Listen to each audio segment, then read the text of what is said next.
ለዚህ ነው በሽታ ባለመሆኑ የበሽታ ምልክት በመሆኑ የምንወስደው የስኳር መድኃኒት ስኳር ከሚያመጣቸው በሽታዎች ብዙ ጊዜ አይታደገንም። ግፊቱም በተለይ ኤሴንሻል ሃይፐርቴንሽን የምንለው የበሽታው ምልክት እንጂ በሽታ ባለመሆኑ በሽታው ቅድም እንዳልኳችሁ የሰውነታችን ቅርጽ ነው የተለወጠው። ሰውነታችን ውስጥ ብዙ ፋት ነው ስቶር ያደረግነው። ከፋት ውጭ ያለ ሰውነታችን ነው እያለቀ የመጣው። ስለዚህ ኤሴንሻል ሃይፐርቴንሽንም መድኃኒት እየወሰድን ብዙ ነገራችን ዳሜጅ እንዲሆን የሚያደርገው ኩላሊታችን ፌል እንዲያደርግ ሃርት አታክ እንዲመታን ስትሮክ እንዲመታን የሚያደርገው የበሽታው ምልክት ነው ማለት ነው፣ በሽታው አይደለም። በሽታችን ኦቨርፋቲ መሆን ነው ብያቸዋለሁ። ኦቨርፋቲ መሆን በሽታ አይደለም፣ እሱ የበሽታው ምልክት ነው።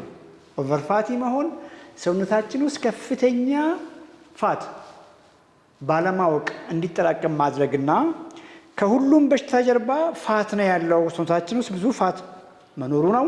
ሁለተኛ ነገር ደግሞ ከፋት ውጭ ያለ እጅግ ጠቃሚ የኛ የሆነ ሰውነት እያለቀ እየተጎዳ በመምጣቱ ነው ብያችሁ ነበር። ይሄም ግን በሚገርም ሁኔታ ይሄ በሽታ አይደለም፣ ፋቱ ራሱ የበሽታው ምልክት ነው። ቅድም እንዳልኳችሁ ሰውነታችን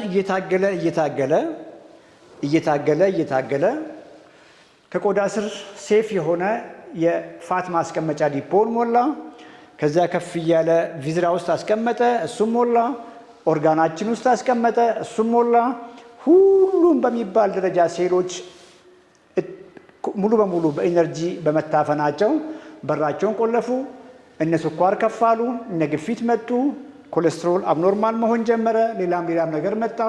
በመጨረሻም ደግሞ እያንዳንዱ ኦርጋኖቻችን ብሎክ እያደረጉ እየጠፉ ወይም ደግሞ ሃርት አታክ እየመጣ ስትሮክ እየመጣ አይን እየተጎዳ ኩላሊት እየተጎዳ ሴክሹዋል ላይፍ እየተጎዳ እግር እያጣን ኤቭሪቲንጋችን ዳሜጅ ሆነ።